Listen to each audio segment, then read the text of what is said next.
Joining me now is Kentucky Governor Andy Beshear, a Democrat. Governor, welcome and thanks for being our first ever guest on MS Now. So let's start with the end of the shutdown and its immediate impact on your state.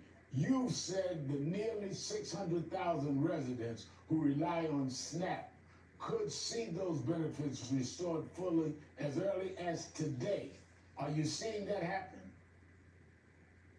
Yes, we are. And first, thanks for having me as your first ever guest. And I'm here with good news, at least for Kentuckians. Our folks worked through the night, last night, and today. SNAP benefits are loaded on the cards throughout Kentucky, meaning 600,000 Kentuckians that hadn't gotten full benefits are now seeing them. Now, this was a journey because this is the first president in my lifetime that refused to pay SNAP benefits during a shutdown. He claimed his lawyers told him that he couldn't. This is a president that was sending $40 billion to Argentina, but wouldn't pay for food for hungry Americans. So I and a bunch of AGs and governors took him to court. We won, and eventually, as this shutdown ended and was reopened, we've now seen full benefits coming to our people. Now, staying with that, Governor, as we gauge how both parties have emerged politically from the shutdown, yesterday you said there were two losers coming out of it, congressional Republicans and President Trump. Can you expand on that?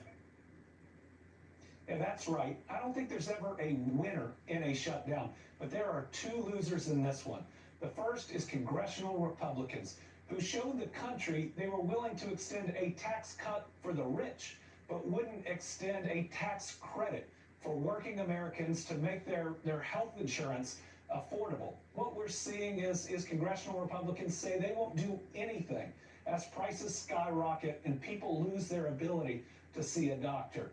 The second loser is definitely Donald Trump, who showed this country that he was willing to use starving children and starving seniors as pawns for political leverage. He had a court that said you can pay SNAP benefits for everyone. He had the USDA, who had always done this before. And you know what he did? He actually went to court to stop paying benefits. He went to court to stop putting food on people's tables. It ought to show everybody that this is someone who is mean and cruel, and if your kids are going hungry, he doesn't care. Now, since this month's elections, Trump and Republicans have increasingly tried to take on Democrats' theme of affordability. The president just walked back several tariffs on food staples like coffee, cocoa, and tropical fruit and beef ahead of the holidays as consumer prices continue to soar, in part due to his tariff policies. Do you think Trump is realizing his trade wars haven't worked? What he's doing is admitting exactly what he's denied since the start of his presidency, that tariffs increase prices, because they do. His tariffs are increasing prices on everything, making the American dream that much harder to reach. They've increased prices on groceries. They've increased prices on housing. They've increased prices on everything the American people need, and Americans living paycheck to paycheck who were promised this president would make their life a little bit better, a little bit easier, are now suffering the consequences. And what we saw this November is they turned out in droves to reject this president and his policies and elect Democrats all over the country. Now, staying on that topic, Kentucky is one of our states most reliant on global trade, particularly in its lumber, automotive, and bourbon-producing industries, all of which have taken a beating due to the Trump tariffs. Do you have any signal or faith that he'll take some action to help your state's biggest industries out? Well, I certainly hope so, because tariffs are ultimately a tax on the American people, and my people are getting hit hard. Up to $2,700 in additional costs for my Kentucky families and for American families. With a lot of families out there, you have $2,700 in extra costs, and they're just not going to make it. But then you look at the impact on different businesses. You look at what's happening in bourbon, not just because of tariffs, but because Donald Trump insulted Canadian sovereignty, insulted an entire people, and they've stopped buying that American product. You look at our automotive industry, where certain parts are made in Canada and in Mexico, oftentimes assembled in the United States by American workers who make good wages, and the impact it's having there. You see different projects, reshoring that was going on before Donald Trump of manufacturing, pausing. Why? Because tariffs could have 30% additional costs to what it takes to build that factory, and a lot of companies simply can't do it. This is the worst economic policy of my lifetime. And Reverend, if your viewers don't believe me, listen, in my state, it's not just me. It's Republican Senators Mitch McConnell and Rand Paul who say tariffs are bad policy. So if Mitch McConnell, and Rand Paul all agree something's a bad policy, it must be a bad policy. Yeah, that's an interesting trio. Another Kentucky industry, hemp production, is poised to take a hit after this week's bill to end the shutdown included a provision to ban nearly all hemp-based consumer products, which industry experts expect to crush the nearly $30 billion legal hemp industry and put some 300,000 jobs at stake, some of them in your state.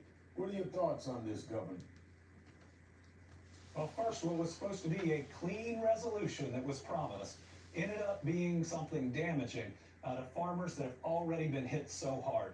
Think about a Kentucky farmer. Most of them grow soybeans and corn.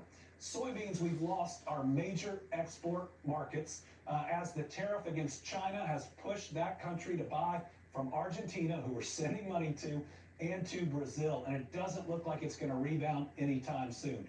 Corn goes into the production of bourbon and other products that we are seeing other countries boycott or at least not consume to that amount. The cancellation of U.S. aid, which was a major market for Kentucky and other farmers, and even the cancellation of the farm to cafeteria program. This Trump administration has hit Kentucky and American farmers in more ways than I have ever seen, and they're waking up. They recognize that while many of them may have supported this president, he's making it harder for them to pay for their child's prescription, for them to take their family on that annual vacation, but he's making life that's already hard that much harder. Now, last question, Governor. You've been out on the fundraising circuit recently. Earlier this month, you were in Nebraska talking about how Democrats can win in red states, following their gains in this month's elections. So how about it, Governor? Would you like to use our launch today on MS Now to make any announcements of your own? Well, I am in Connecticut tonight because Governor Ned Lamont announced yesterday he's running for re-election. And this next year as chair of the Democratic Governors Association, what I can announce tonight is we are going to change the map. We're going to win in places like Connecticut, but we're going to win in places that you don't expect. We're going to make sure that we've got Democratic governors all over the country. Amen. Because when we elect Democrats, they do what Republicans can't. We govern well. And then when we head into 2028, which everybody's speculating about, but that'll come in due time, we are going to have a map where Democrats aren't fighting in just 5 states with zero margin for error. All right, well, you and I have talked about your religious background, so I'll accept from you in due time. Thank you, Kentucky Governor Andy Beshear.